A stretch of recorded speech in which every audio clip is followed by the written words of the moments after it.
Hello, world. We are couple days away from the FIFA World Cup. The 2026 FIFA World Cup is upon us.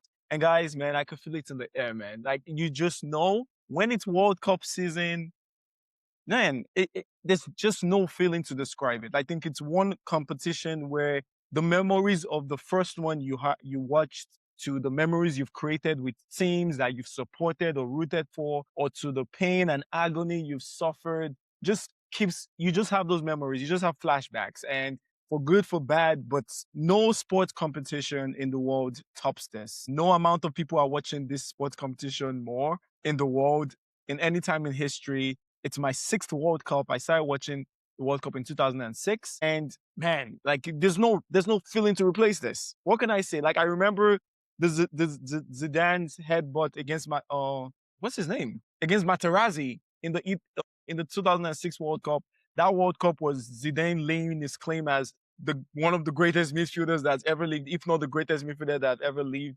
You had the 2010 World Cup with South Africa, the Shabalala goal against Mexico. I remember Giovanni Dos Santos coming into the scene. I remember the Jabulani, Diego Forlan with just scoring world-class goals. I remember that semi-final. Was it 4-3 or 3-2 on Germany, Uruguay? No, the third place game. We used to have like amazing our third place games have kind of died down. Like that back then, the third place games were amazing.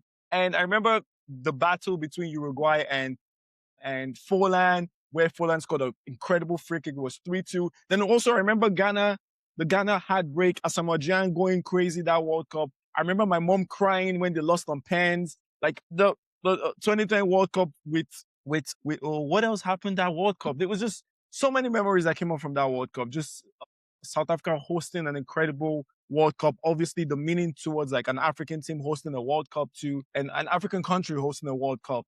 Then you had the 2014 World Cup with Brazil, and that's James Rodriguez with Colombia, the Neymar injury, Brazil getting destroyed by Germany, the fans crying on the stage. Then obviously Messi being my favorite player, losing in the finals. I remember how painful that was with the Mario Götze's goal, Higuain missing, what's the name of the other guy? Palacio missing.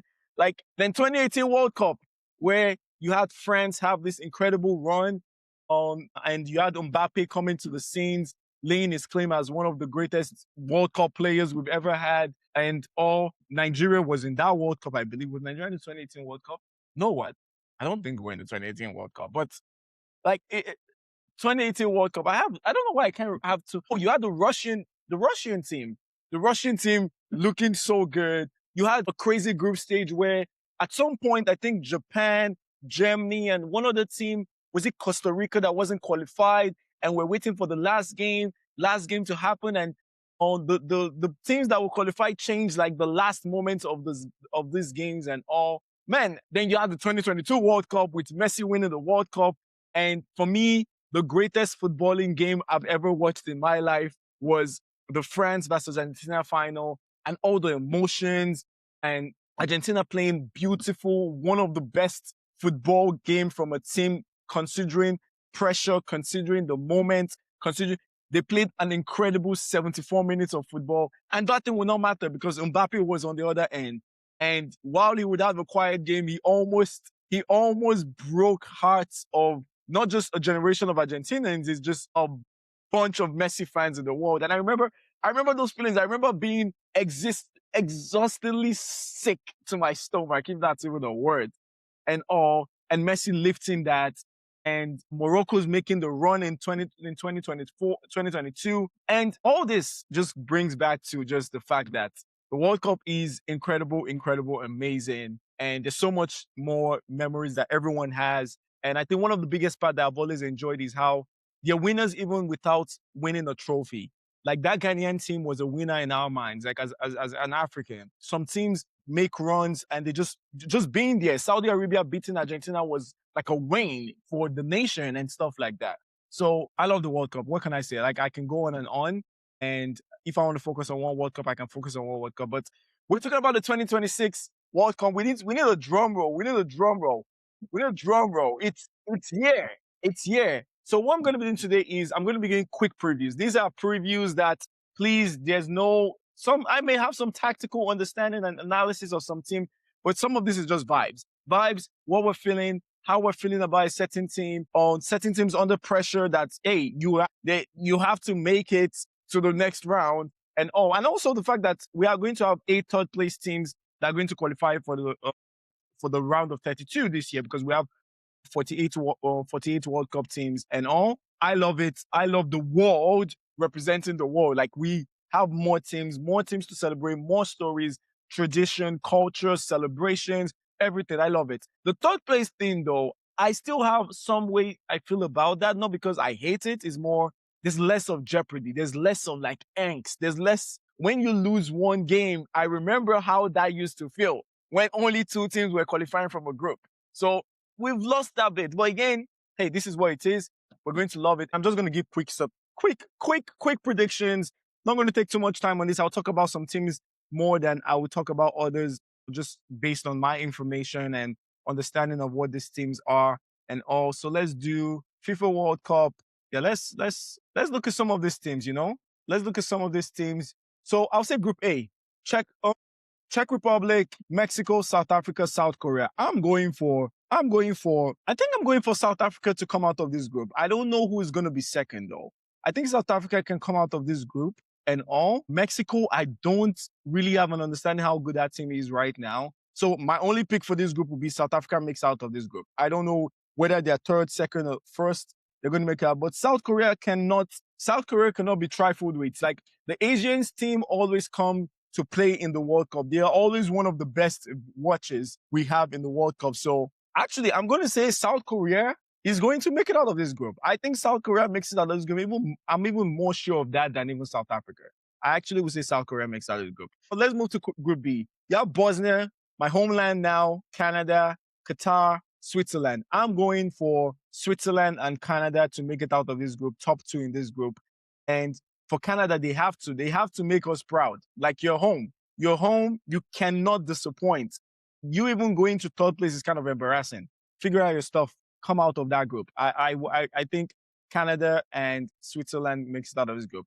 For Group C, Brazil, Haiti, Morocco, Scotland. I think this group is going to be Brazil, Morocco, Scotland that comes out. It really depends if Scotland can get enough points to make it as a third place team. But I think Brazil, this is a chance, man. This is a chance for Neymar to get that trophy. This is the last dance for him. Ancelotti brings a lot of calm to what they are going to have to face as the pressure.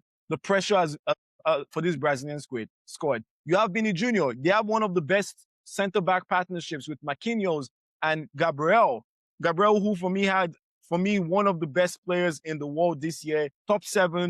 He should be a top 7 Ballon d'Or finalist. Like, this guy was an incredible defender throughout the year and all. So for Brazil, like, Neymar, you gotta pull it by the straps. And sometimes the World Cup is all about power of friendship. The power of friendship and power of family. And I think they need to do it for Neymar. You have Vini, you have Casemiro, who had a great season with United. You have Marquinhos, you have Gabriel. They have the cogs. They have Rafinha. They have the cogs to be able to show up out there. And I think they're going to go on a deep run, and they're probably my second pick to win the opportunity to win the World Cup this year and all. And Morocco is going to be Morocco. Not AFCON champion, sorry. AFCON second place round. I just want to say that. Second place runner up to the AFCON. Morocco are going to be good. Scotland are going to play really well. I think they're going to be a tough outing for all the teams right there. I think Brazil plays Morocco first, which makes it a very big deal that Scotland beats Haiti. Like, that's going to be an important game that they must win. They have to beat Haiti because it gives them a greater chance to be able to make that third place and all. So let's look at Group D. You have Australia, Paraguay, Turkey, USA. Man, I have something to say to my US brothers and sisters, man. I think there's a big possibility they don't even make it to round of 32, which will be a shame. But I think they are going to have troubles in this group. I'm not a big fan of the US team currently. Like, can we even see their roster? Let's look at Can we see their roster? Trying to find if I can find their roster here, right? Can't really see their roster. I'm not going to waste too much time on that. But if we go back, man, Australia are a good team. Turkey have players there, even though they've always been dark horses and they almost always fail. Paraguay are not going to be an easy out. I think the US are going to be in trouble. And their first game is against Paraguay. So I'm sorry, that is a must win. That is a must win for them immediately because Australia are going to be a tough outing for them. And yeah, like I think Australia is going to be a tough outing for them. Let me see if I can find the the US squad. I want to see what the US squad is looking like. I don't know why I can't find their team over here. But yeah, let's move ahead. We can talk about this another time and all. So let's go to Group E. You have Curacao, Ecuador, Germany, Ivory Coast. This is also a tough group. This is also a very tough group. Ecuador are not to be played with. I think also the heat that is going to it's going to be really hot, and I think that plays a part into how good they are. Like they play under that climate in CONMEBOL, and Ecuador are going to be a tough outing. Like I really want to even see that team. I really want to see the Ecuadorian team. Ecuador's team for let me see Ecuador's team for 2026 World Cup. Let's see. Because this is a good team. This is a really good team that plays really, really well and that plays really well together, like hard-nosed team. And let's see their roster. Yeah, FIFA 22. Let's see their roster. So you have Estupiana, who's in Milan. You have William Pacho, who just won the Champions League. You have Hincapi. Like they have a good defense. Like when I look at this right now, you have you like this is Pacho, this is Estupiana, this is Hincapi. Like then now you go to midfield. Obviously, you have Caicedo, yeah. You have Mercado, yeah. You have what's the other guy's name? There's a particular guy I like also. French. Oh, he's Brazilian. My bad. I think he's Brazilian. There's another dude I like really well on that team, and I can't remember. Then obviously you have the veteran in Antonio Valencia. Enna Valencia coming on finally again for, I think this will be his last World Cup. And where's James? Guys, sorry.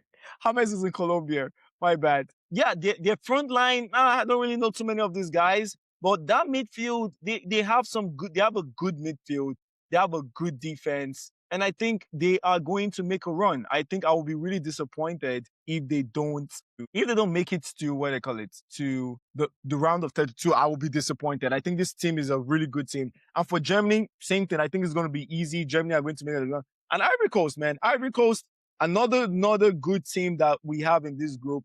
So my expectation is the problem with the third place thing is that you may have such a tough group that you might not be able to get enough points compared to teams that are playing in lesser groups, if you guys understand what I'm trying to say. Like, yeah, being a third place team is possible in this group, but you're playing Ecuador, you're playing Germany. Like, where are you getting these points from? And how many points are you getting? Is it draws? Because you may come up with 3 points, but that doesn't make the top eight for third place teams because teams have 4 points and all. So you're almost out the way. So yeah, this group is going to be very interesting, and I really want to watch what's going to happen. You have who plays who first. You have Ecuador playing Ivory Coast first. Ooh, that's a very big game. Like that's a very big game for both teams and all. So let's move to Group F. Japan, Netherlands, Sweden, Tunisia.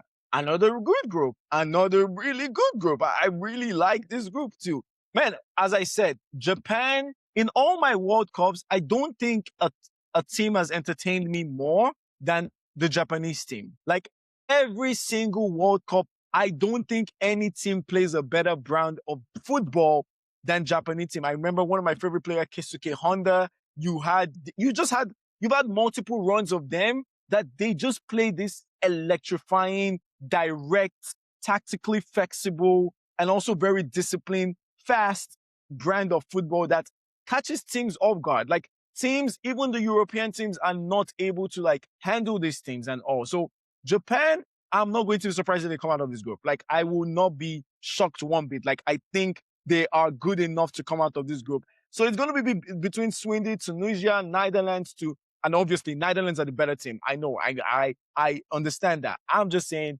I think Japan is top 2 in this group, and we'll see what Sweden and Tunisia has as if they can be third place and all within this group and all. Group G, Belgium, Egypt, Iran, New Zealand. I think this should be easy. I think it should be Belgium and Egypt. But the fact of the matter is, again, it's the World Cup. A lot of times, there's a certain level of passion that these teams put in their squad. There's that you cannot quantify. You cannot explain that. You cannot explain momentum. You cannot explain passion. You cannot explain teams feeling like they have to show on a stage that what's the word people use? They're greater than the sum of their parts, whatever that phrase is, right? But Iran has something to prove. You're going to see these players putting out their lives on the line to stick it to the US, to stick it to the Trump's government, to stick it to everything they faced this past few months and all. And that sometimes is enough in the World Cup. That is enough in the World Cup. And I'm not going to be surprised that kind of stuff happens. Like if they make a run, it's things I've seen. If they make a run to a round of 32 or round of 16, I am not going to be surprised just because we've seen teams do this where they galvanize each other around some sort of cause, some sort of whether it's past pain in other World Cups, whether it's some geopolitical issue, whether it's just them being underdogs. And I think Iran has that going for them. So we're going to see what they do. But my expectation is Belgium and Egypt qualifies from this group as the top two teams. On Group H, Cape Verde. Congratulations, my Cape Verdean brothers and sisters. Glad you're here. Saudi Arabia, Spain, Uruguay. Spain are my pick to win the World Cup. Spain are my pick to win the World Cup. If they don't have the best midfield, they have the second best midfield. In Rodri, in Pedri, in Fabian Ruiz. Or who can they play in there? Gavi. There's someone else they play in there also. Can't remember. But Spain, this is Spain's chance to win. I think they should be top of everyone's favorite list, at least top two. This is a experienced team, even though they have young players. That base of midfield, I love Rodri being back. Una Simon as goalkeeper keeps out a certain level of stability. You're going to have Kubasi, and you're going to have the man, Lamine Yamal, in his first World Cup. Yeah, this is his first World Cup. I don't expect this stage to be bigger than that kid, bro. He's that amazing. And I think Spain are going to have a great World Cup. And I'll be shocked if they don't. Like, they should be looking to be favorites. In this group, I'm going to go Spain, Uruguay. I think Uruguay just has that experience. They're that rugged team that's going to find a way, even though they've lost a lot of their firepower in Cavani, in Suarez, and all these things. They're just an experienced team. Cape Verde, I don't know too much about them, so I want to be surprised. I want to be entertained and all. And I will wish for a new team to qualify, obviously, but my pick would be Spain and Uruguay. Group I, France, Iraq, Norway, Senegal. What a group. What a group. See, this is a group. You have Mbappe. You have Erling Haaland. You have the Senegalese, my African champions, Sadio Mane's last run, Koulibaly, Ismail Ansar, Ndiaye. Like, man, the Senegalese team is entertaining me. I genuinely think you have Nicholas Jackson. This team is really good. This team is really good. Like, I am so excited for them. I think they're going to shock. I think they're going to shock a lot of people. I need them to qualify from the group. They have to qualify from group top two. We need to get out of the group, Senegal. We need to get out of the group so we show people like a very resilient, defensively solid team that I think has attackers that are difference makers. Someone like Ndiaye is a difference maker. Someone like Nicholas Jackson, he might not score, but his ability to create is there. You have Sadio Mane, the veteran presence. I think Senegal is going to make a run this World Cup. I don't know how far, but I'm saying at least a quarterfinal and potentially a final, a semi-final. But I think Senegal are one of the best teams in this World Cup. And I don't know where I'll rank them right now. I've not thought about it, but they're high up there. So, and you have Norway and France, and you have Mbappe. You have Kylian Mbappe, who had a very weird season, with Real Madrid. Another season where PSG has won without you. Lot of noise on your head. But he has shown the World Cup to be his stage. He has shown this World Cup to be his stage. He's close to breaking the records for the highest number of goals in a World Cup. This stage doesn't faze him. This has been his stage. And you have Turkey, and you have Olise, and you have you have Ousmane Dembele, back-to-back Champions League winner, Ballon d'Or winner. Man, this team, only Deschamps can hold them back. Only Deschamps can hold them back. This team should be excelling this World Cup, should be excelling. And for Erling Haaland, again, you go to World Cups, and sometimes you don't need too much in World Cups. All you need is being tactically flexible, being resilient, then having sometimes it's all about having that number 9 that is a demon, that is just brilliant. And who else could that be than Erling Haaland? He has to show up for them. Their only choice is by him scoring those 1 chances they get or 2 chances they get. Martin Odegaard, not an uneven season with Arsenal. But bro, you have to show up. You have a playmaker like you have to actually play the ball forward. All those little top and tap. No. Play the ball forward. Feed Erling Haaland as much as you can. And yeah, good luck to Iraq. We'll see. Yeah, but I'm sorry. I just didn't think you guys have a chance in this group. But yeah, nice being here though. It's still a win being in the World Cup. So no shade. Let's go to Group J. Algeria, Argentina, Austria, Jordan. I'm going Argentina and Austria in this group. Algeria are not going to be easy. I think Algeria are not going to be easy, but I'm going Argentina and Austria. Do not sleep on this Argentinian team. There's something weird about this team, and I think I started thinking about it in the second Copa America, where I'm seeing them cry. I'm like, you guys just won a Copa America. You guys just won a World Cup. Why are you crying about this one? There's something about them where my perception is all those losses in Copa America finals that they had. I can't remember, was it 3 or 4 losses in Copa America finals? The World Cup loss, the disappointing 2018 World Cup has meant that in a way they are kind of greedy.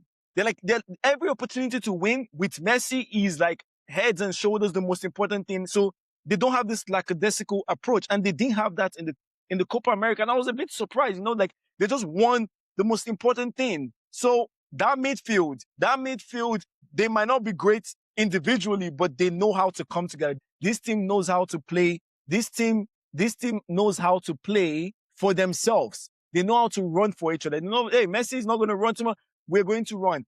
And again, one particular guy I'm keeping my eyes for, who I think might have a brilliant World Cup, is Julian Alvarez. I think we potentially come out of this World Cup, if Argentina go far or potentially win, is going to be Julian Alvarez did incredibly well. This dude is an incredible footballer. I love him so much.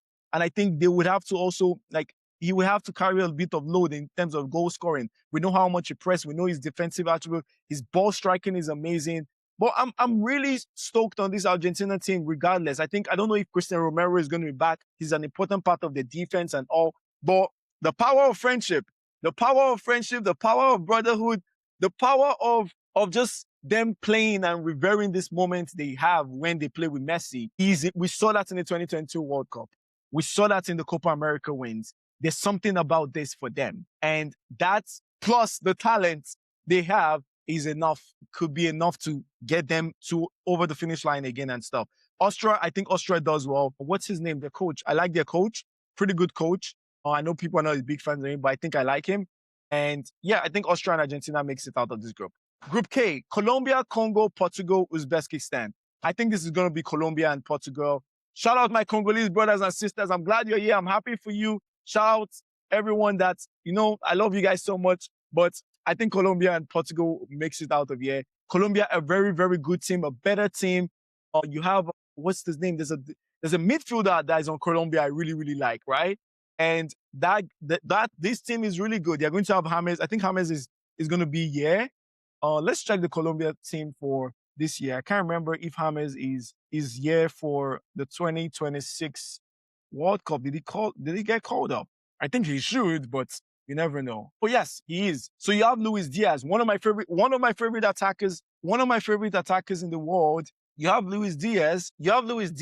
Where is it? You have Yeremina back. Midfielders. Yeah, Arias. Joan Arias. Watch out. Is he Arias? Actually, sorry, my bad. It's Richard Rios. Yes.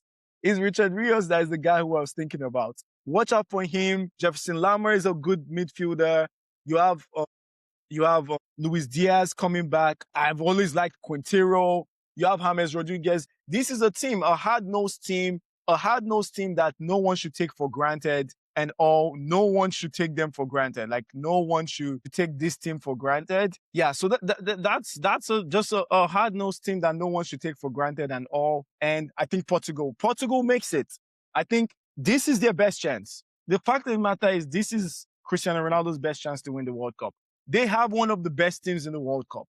They have probably, if not one, the second best midfield in the World Cup with Vitinha, with João Neves, with Bruno Fernandes. You have Nuno Mendes at left back. This midfield is great enough to be able to take you far into this championship, into this World Cup. And no matter how old Cristiano is, he's still a match winner. He can win you games. He can decide games. So my question for Cristiano is going to let your teammates carry you to this thing. Release the shackles of the feeling of you have to carry this because you don't have to. Do not get in their way. Let Bruno Fernandes create. Let him take the free kicks. Let him take the corner kicks. Let him take everything. Because in this midfield, you have the ball control, the possession, the ability to move the ball around in Vitinha, someone that is also a pest, can move around the midfield. You have João Neves, same thing, box-to-box midfielder, has goals in him. And you have Bruno Fernandes,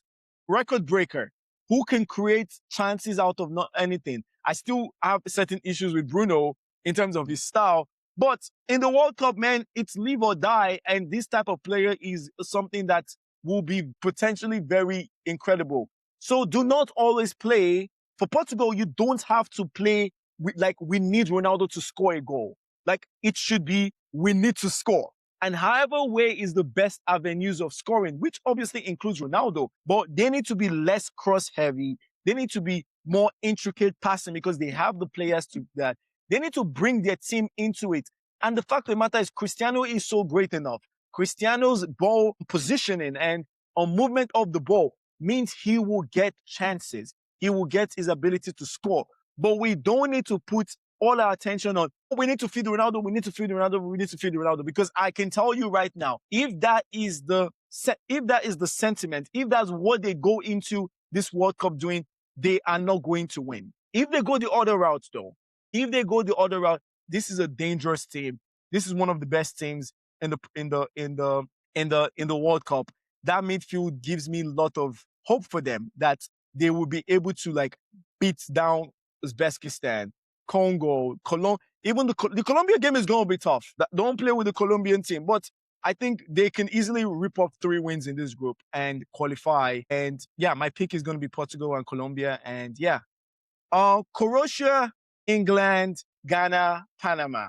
Woo! My Ghanaian brothers and sisters, welcome to the World Cup. Welcome to the World Cup. But that team ain't that good enough, man. I'm sorry, but that team is just not it. I just don't think that team is good enough to do what I would need them to do in this World Cup.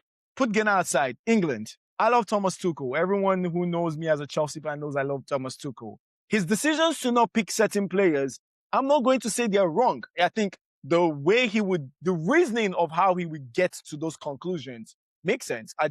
My thing is, in a World Cup where you're always going to need match winners or people that are able to get something out of nothing, leaving a guy like Cole Palmer at home and Phil Foden at home will potentially come back to bite him. He is an amazing coach, as I feel, tactically amazing, ability to set up his team and address opponents' strengths against his own team. But I feel you left too much of your artillery at home. You could have brought them and put them on the bench. Maybe you don't want that.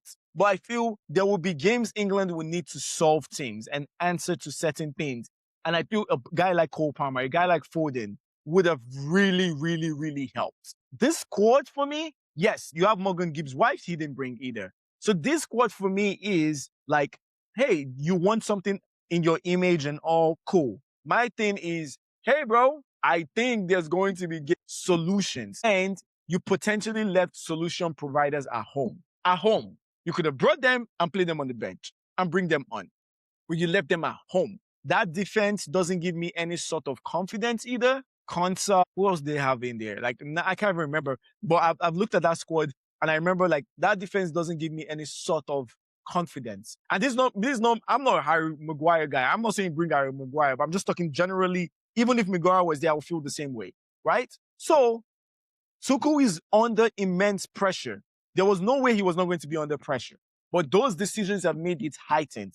So he better, for his sake, I can't even say the players better perform because it doesn't even matter. Like, it's going to be on him. And I just find it like a World Cup, an important World Cup for England. You left artilleries at home that you could have used and disposed when the time came. And that's how I feel about it.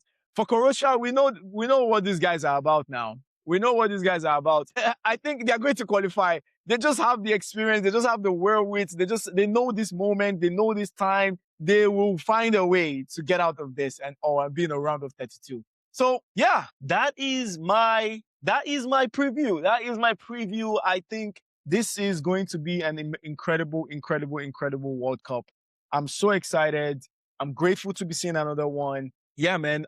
As I said, I'm seeing. My heart tells me Brazil. My heart tells me Brazil. My head tells me Spain. In the middle of those two things, I think Argentina has a great chance. I think France, obviously, back-to-back finals, have a great chance. So I've not ranked all these teams in my head and all, but I think Spain has a great chance to win the 2026 World Cup. And I think Argentina, Brazil, Portugal, France will probably be my fourth. Senegal, stamping it here and all. But yeah, anyway, guys, this is a long one. I'm not going to do long ones like this most of the time, but for the World Cup, we had to do this. It's a special time. And please, if you like this, like, subscribe, share. Yeah, I appreciate all the love. Thank you.